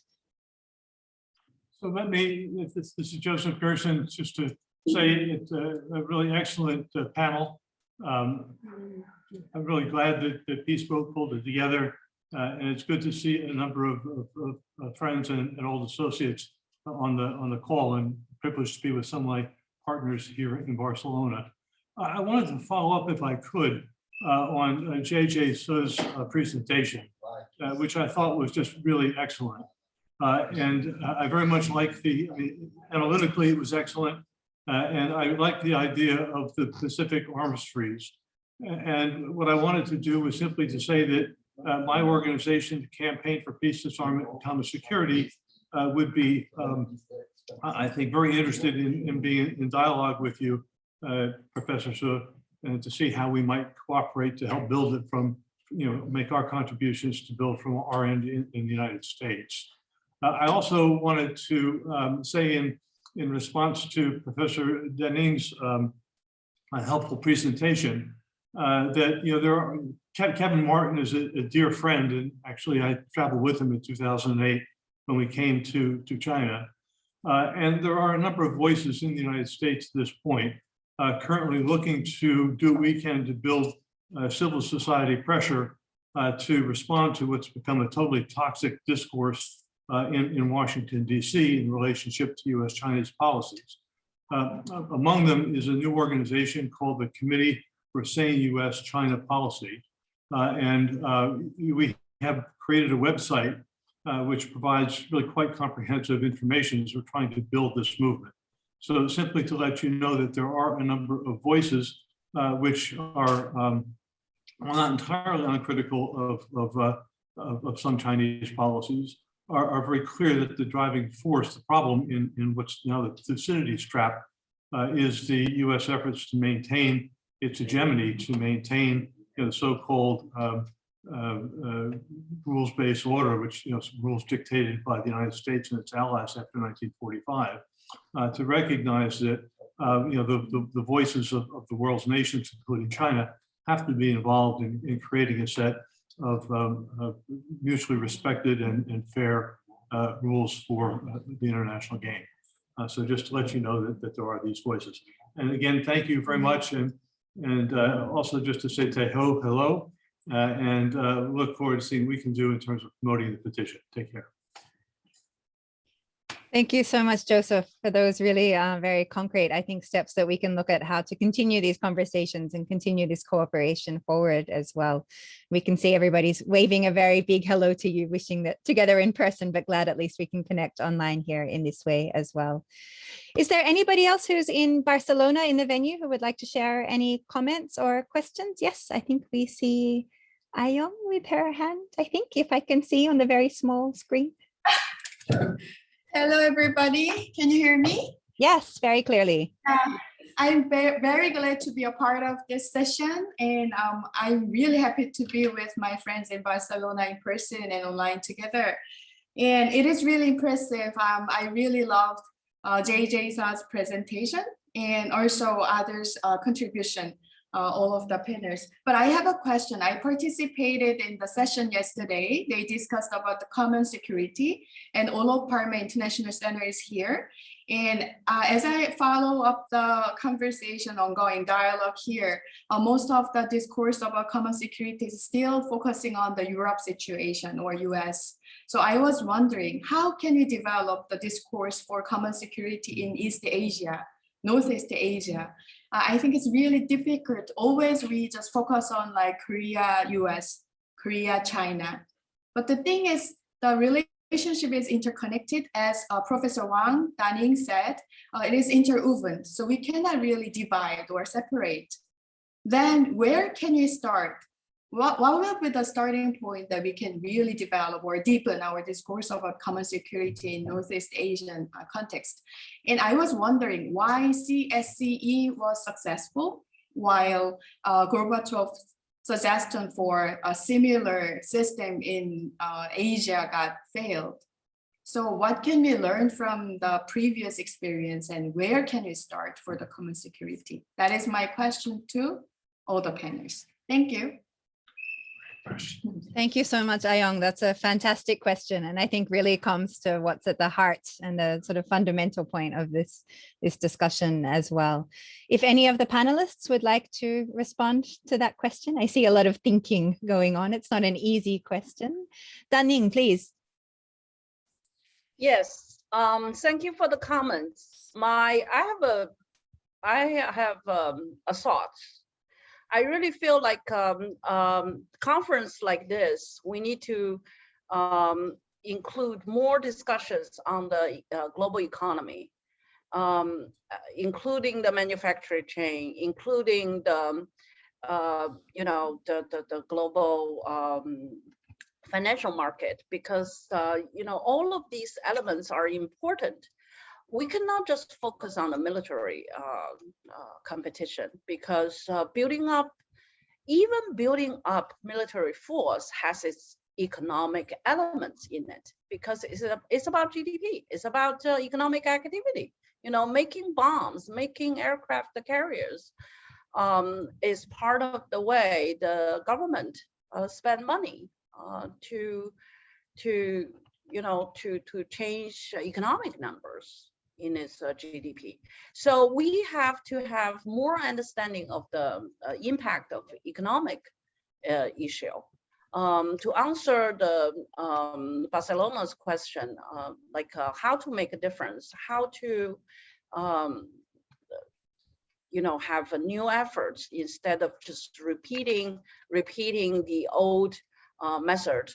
I think we need to including more voices if we really care about civil society. We cannot just talk about civil society at the women's level, at the children's level, to protect the women and protect the children in the middle of the war. These are just empty talks. You cannot jump from making aircraft carrier to protecting women. These are nonsense. So in order to make some reasonable statement or reasonable efforts in changing the current scenario, we need to make the discussion more sophisticated instead of just who's making bombs and who's making missiles and who's making this and that. So contextualize it. understand the economy better, understand the people's feeling better. You know, for example, right now in China, nobody agree with Taiwan. You know, if Taiwan is keep on doing whatever is doing, the mainland China, not the government, the civil society, we're really talking about the people in the street, would, you know, do something against Taiwan because it's way too chaotic. So yeah, this is my feedback. We need to make the discussion more comprehensive. Thank you so much for that input. And I think that's very important points that we can take forward. I see that Akira has his hand up. So we'll take a response on the common security question from Akira. And then after that, because we are coming up to time, I will do a round to ask each of our panelists to share a final message. You can include if you have anything to add about the common security issue there, or else I'd like to ask, I'll ask this in advance so you have a little bit of time to think about your response. But looking at what concrete action would you appeal to those who are joining today or anybody else interested in these issues that they can do to make some kind of action towards these different challenges that we've spoken about? So a final message or call to action as the final comment from each of the participants. And Akira, maybe you can combine both of those two together now. Yes, I try to respond to this common security question as my final comment, final remarks. So yeah, it's a very big thing how to go for common security, but I think it's a process of ending a Cold War. And I think, you know, at this time, as we are increasingly in a situation like Cold War, new Cold War between the American camp and the Chinese camp, so to say, you know, we need to really look at how in late 1980s, the then Cold War has been eased and dismantled. So how those integration, economic integration and social integration in Europe has been emerging at that time is one very important subject. So scholars can talk about the resource management and some other like initiative from the Scandinavian countries and so on, which really we have to pay attention to. But the one thing I can say is that it is normally said in the last process of the Cold War, three things were very fundamentally important. One is the anti-nuclear movement in the West in the 1980s. The second is the human rights movement in the East. And thirdly, the presidential initiative of the two states of the US and USSR was so fundamental. And let me highlight this third point, that both leaders really, how to say, get aware of the danger, the real danger of the ongoing arms race. And if this arms race continue, then it will lead to a catastrophe, nuclear war and total destruction. That is why both president of the US and the Soviet Union agreed to a recognition that there's no winners in a nuclear war. That is why they must not fight a nuclear war. You know, that understanding gave a starting point, you know, paved the way for ending Cold War. So learning from this history, sadly, I have to say that, well, the leaders of the region in East Asia and civil society and media, everybody needs to pay a real look at the danger, and we need to discuss more what a war, additional war here, would look like, and what this race of arms and escalation would lead us to, you know. So that's sort of really objective and observation of the consequences of the current situation will be needed, and people needs to have a sense of fear. It's hard to say like this, but I think it's a real necessity in our discussion today. Thank you. Thank you for that input. I think that we see actually those in the venue in Barcelona are told they have to leave the room. The Zoom we still have for a few more minutes, so we'll take the final messages, but we'd like to take a group photograph with those who are there in Barcelona. We can see you best when you come near the door, because that's, yes, as Ayong is pointing, that's where the camera is. So we'll invite you to all come forward and we'll take a group photograph. Thank you for everybody else online. Feel free to turn your camera. It's great to see you, Chung Kyung-nan. Okay, we'll take the photo now. 3, 2, 1. Wonderful. Thank you so much, everybody, for joining us. The final call to action, will make sure they're accessible to everybody on recording or on the report on the website as well. Sorry that we've gone a little bit over time, but thank you so much for that. So just to close, as we mentioned, everybody in Barcelona, enjoy the rest of your time in the beautiful city and at the Congress. And we'll just do a final round from each of the presenters as well. So we'll hear from, we'll go in the order that we heard during the presentations, I think. So Taeho, and then Dunning, and then JJ after that as well. Taeho, please. 예, 제가 영어를 못해서 순차 통역으로 답변하겠습니다. Okay, as Mary mentioned, we will use the consecutive interpretation. 오늘 그 동아시아 평화에 대해서, 그리고 또 지금 글로벌 콩그레스 하는 이슈인 뭐죠? 이건 이 시기에 그 평화를 만드는 일에 대해서, 세계 평화를 만드는 일에 대해서 얘기할 기회를 가져서 반가웠습니다. So today I appreciate everyone that I have an opportunity to talk about how to build peace in Northeast Asia as well as the global peace. 어쨌든 지금 코로나 19 그 팬데믹도 있고 해서 글로벌 뭐죠? 그 코로나 휴전, 팬데믹 휴전 이런 것도 제한되고 있습니다.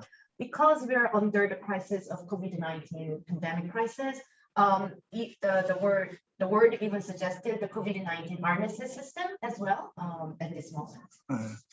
그리고 또 지금 뭐 사람을 구하는 데도 너무 많은 비용이 들어가기 때문에 군비를 줄이자는 제안도 여기저기서 나오고 있죠. And also many suggested to reduce the military defense budget because it's so urgent for us to solve the COVID-19 issue. 그래서 지금 시기에 우리가 같이 결의해야 될 거 있다면 군비를 줄이고 사람을 위해서 사용하고, 무엇보다도 그것도 바쁘니까 전쟁하는 것은 지금 멈추자 하는 얘기를 같이 할 수 있다고 봅니다. So I think it is really crucial for us to make a concrete conclusion that we need to reduce the national defense budget and use that money for people, and also at least we should stop the war under this COVID-19 crisis situation. 그런 맥락에서 지금 70년 된 전쟁이라고 할 수 있는 한반도에서 일어나는 전쟁도 빨리 끝나야 된다. 저희는 그렇게 같이 제안 드리고 싶고 거기에 협조를 부탁드리고 싶습니다. In this context, we want to emphasize that 70-year-old Korean War should stop immediately, and we want all the participants to join our cause. 그리고 제가 오늘 발제에서 또 냉전 해체 과정에 대해서, 동북아시아 냉전 해체 과정에 대해서 조금 언급했는데, 유럽의 상황과 동아시아의 상황은 너무 다르기 때문에 유럽에서 일어난 일이 왜 동아시아에서는 안 일어났냐는 식으로 얘기하는 것은 별로 건강할 것 같지는 않습니다. Well, in my presentation today, I briefly mentioned about how the Cold War dissolved in Northeast Asia.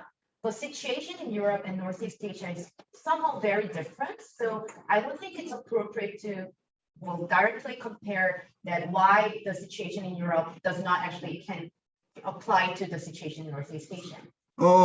동아시아의 평화 미래는 훨씬 더 30년 전 냉전 해체들보다 훨씬 더 다양한 요소들에 대한 고려, 그리고 다양성이 존중되는 방식으로, 심지어 다양한 체제들이 같이 협력하는 방식으로 이루어져야 될 거라고 봅니다.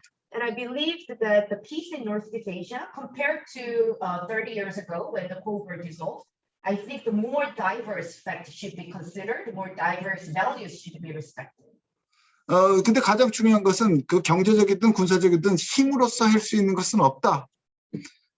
그리고 어쨌든 여러 나라에 있는 시민 사회가 같이 협력해야 된다. 그리고 그 시민들에게 조금 더 힘을 주어야 된다. So the most important thing is whether it is economic point of view or military point of view, what I want to emphasize is that the power, the struggle, the conflict cannot solve any problems. And I believe the civil society globally should cooperate together and more power should be given to people to solve this issue. 한반도에서도 그다음에 지금 평화헌법이 문제된 일본에서도 그리고 그 가장 강력한 미국에서도 그리고 앞으로 여기서 리더십을 발휘할 중국에도 시민이 힘을 발휘하게 하고 시민이 앞장서게 도와주는 체제를 만드는 건 매우 중요하다 이렇게 말씀드리겠습니다. So I think it is important not only on the Korean Peninsula, but also in Japan, which has the peace constitution, and also the United States, which is one of the most powerful countries in the world, and also the China, which will show its leadership in the region. I believe it is very important in all those countries that the power and then power should be given to people, and people should voice out their needs about on the peace on the Korean in East Asia. Thank you. Thank you very much. Thank you so much, Taeho, and also thank you, Gayon, for a wonderful interpretation as well. And so, Dan-Ning, next, your final message for today. Okay, thank you. Thanks everyone for sharing your thoughts and presenting your perspectives. I highly appreciate the civil society perspective because to have more people's voice in this issue is the critical point. We cannot just say it, we need to do something because when we talk about civil society, when we talk about people's voice, we're really talking about people's daily life instead of a military competition and escalating these dangerous game in the area. So in the middle of the COVID-19, in the middle of the global recession, economic reasons become more important. So we can never just ignore the issue. And now the US is also paying attention to its own economy issue by asking Korea and Taiwan giving up its business secrets. So this creates another heating spot in the area. So we are watching it closely. And all of these things have a daily impact towards people's life in the area. Can you imagine Korea give up Samsung, give up semiconductor activity, and what's the impact to Korean people's daily life? That's a biggest stroke we can think about. So we need to understand these economic impact at a scholarly level, at a sophisticated level. So my suggestion is, if we have the same conference next time, we want to have economists, we want to have people, sociologists, talk about the impact of the global economy towards people's daily life, instead of just giving numbers on nuclear bombs and the missile numbers, So that's my suggestion. And thanks everybody again for this opportunity. Thank you so much, Dan-Ning, for your really valuable inputs and suggestions that we can take forward as well. And our last wonderful speaker today, JJ, your final words. Yeah, well, thank you all for your participation. And I would just say that it is critical that we have a region-wide campaign to freeze and reverse the current arms race. And the six-party talks that we had in the 1990s to address North Korean nuclear weapons issues, I think has a great potential, or had a great potential, and still has a great potential to grow into the Asian version of CSCE with economic basket, security basket, and social basket. And so maybe we can start to think about resurrecting the six-party talks as a vehicle for freeze and reverse. And again, thank you all. Thank you so much. I can see in the comments, there's a lot of people very interested in your proposal or ideas about the freeze as well. So I'm sure that we can continue to exchange further information. And I wanted to share also that, as I mentioned, both PSPD and Peace Boat are members of the Northeast Asian Regional Network of GPAC, the Global Partnership for the Prevention of Armed Conflict. And this is a regional platform, I think, that we can use to continue more discussions about these different ideas and suggestions from now as well. So for anybody interested to stay connected, to continue to engage on these issues, I'd recommend that you can, of course, email us anytime, but also take a look at our GPAC Northeast Asia social media, where we share different relevant discussions, events, and information and so on these issues as well. So we hope that we can continue the conversation from now too. So I know that we've gone a little bit over time. We had such rich presentations from everybody. Thank you so much. I'm sure those of you who are here in Asia are starting to get hungry, as it's probably past dinner time.